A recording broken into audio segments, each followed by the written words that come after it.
Les 12 chasseurs, les frères Grimm. Il était une fois un fils de roi qui avait une fiancée qu'il aimait beaucoup. Et tandis qu'il était assis à ses côtés, tout heureux, il arriva la nouvelle que son père était mourant et qu'il désirait le revoir avant sa fin.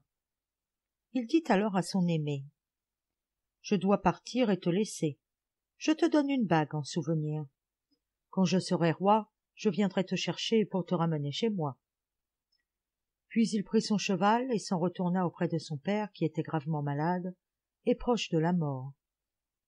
Il lui parla ainsi: « Bien-aimé fils, j'ai voulu te revoir avant ma mort, promets-moi de te marier selon ma volonté. » Et il lui désigna la fille d'un roi pour qu'elle devînt son épouse. Le fils était si affligé que sans y penser il déclara: « Oui, cher père, il en sera fait selon votre volonté. » Là-dessus le roi ferma les yeux et rendit l'âme. Maintenant que les obsèques et le deuil étaient passés, le couronnement approchait, et le fils devait tenir la parole qu'il avait donnée à son père. Il se laissa fiancer à la fille du roi à laquelle il avait été promis. Sa première fiancée l'apprenant, s'attrista de tant d'infidélité et faillit mourir. Son père lui parla alors: « Cher enfant, pourquoi es-tu si triste? Ce que tu souhaitais, tu peux l'avoir. » Elle s'observa un instant et dit: « Cher père, je voudrais 11 filles dont le visage, la tenue et la taille soient parfaitement identiques à moi-même. » Le roi déclara alors: « Cela est possible, ton vœu sera exaucé. » Et il fit chercher dans tout le royaume, aussi longtemps que nécessaire, les 11 filles qui lui ressemblaient par le visage, la tenue et la taille. Alors qu'elle se rendait chez la fille du roi, celle-ci fit faire 12 tenues de chasseurs, toutes identiques, et 11 filles purent s'en vêtir ainsi qu'elle-même. Puis elle prit congé de son père et galopa en compagnie des 11 autres filles vers la cour de son ex-fiancé qu'elle aimait tant. Une fois rendue, elle demanda s'il avait besoin de chasseurs et s'il ne souhaitait pas les prendre tous à son service. Le roi, la voyant, ne la reconnut point, et comme il s'agissait de belles gens, il accepta et ils devinrent les 12 chasseurs du roi. Mais le roi avait un lion qui était un animal étrange et merveilleux, car il percevait ce qui était déguisé et secret. Il s'arrangea pour qu'un soir il parle au roi. « Tu prétends donc que tu aurais là 12 chasseurs? » « Oui, affirma le roi, ce sont 12 chasseurs. » Le lion ajouta: « Tu te trompes, ce sont 12 filles. » Le roi rétorqua: « Ce n'est pas vrai, comment veux-tu me le prouver? »« Oh oh! Fais répandre des lentilles dans ton antichambre, répondit le lion, et tu verras bien. Les hommes ont un pas ferme lorsqu'ils marchent sur des lentilles. Aucune ne bouge, alors que les filles qui trottent et trottinent font rouler les lentilles. » Le roi suivit volontiers le conseil et fit répandre des lentilles.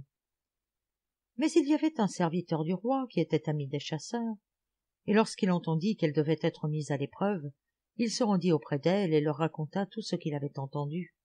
« Le lion veut prouver au roi que vous êtes des filles. » La fille du roi le remercia et s'adressa à ses jeunes filles.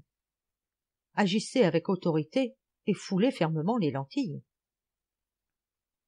Quand, le lendemain matin, le roi fit appeler à lui les 12 chasseurs dans l'antichambre où il avait fait répandre les lentilles, elles foulèrent si fermement, en ayant une si ferme allure, qu'aucune lentille ne roula ni ne bougea.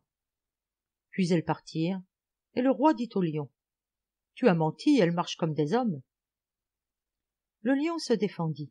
« Elles ont su qu'elles devaient être mises à l'épreuve et ont pris une démarche autoritaire. Fais mettre 12 rouées dans l'antichambre, puis fais-les venir. Elles en seront toutes joyeuses, ce qui ne serait le cas d'aucun homme. » Le roi suivit le conseil et fit installer les rouées dans l'antichambre. Le serviteur, qui était loyal avec les chasseurs, les rejoignit et leur dévoila le piège. Lorsque la reine fut seule avec ses jeunes filles, elle ordonna: « Faites vœu autoritaire et ne regardez pas vers les rouées. » Quand, le lendemain matin, le roi fit venir ses 12 chasseurs, ils traversèrent l'antichambre sans un regard pour les rouées. Le roi signifia au lion: « Tu m'as menti. Ce sont des hommes, car ils n'ont pas regardé les rouets. Le lion se défendit. Ils ont su que vous vouliez les mettre à l'épreuve et se sont fait autoritaires. Mais le roi ne voulut plus croire le lion. Les 12 chasseurs suivirent régulièrement le roi à la chasse, qu'ils en furent à la longue très appréciés. Il advint, alors qu'ils étaient à la chasse, que la nouvelle les atteignit que la fiancée du roi serait en habit de noces. Quand la vraie fiancée entendit cela, elle en fut tellement blessée que son cœur faillit se rompre et elle s'écroula sur le sol. Le roi pensa que son chasseur préféré était blessé, courut à lui pour l'aider. Il lui ôta son gant et aperçut la bague qu'il avait donnée à sa première fiancée, et après l'avoir dévisagée, la reconnut. Alors, il en fut si ému qu'il l'embrassa, et lorsqu'elle ouvrit les yeux, il lui annonça. « Tu es mienne, je suis tien, et personne au monde ne pourra le changer. » Il envoya alors à l'autre fiancée un message, la priant de s'en retourner dans son royaume, car il avait déjà une épouse. Celui qui a retrouvé une ancienne clé n'en a pas besoin de nouvelles. Là-dessus, les noces furent célébrées, et le lion revint en grâce, car il avait dit la vérité. Lu par Sabine pour audiocité.net, sous la licence Art Libre.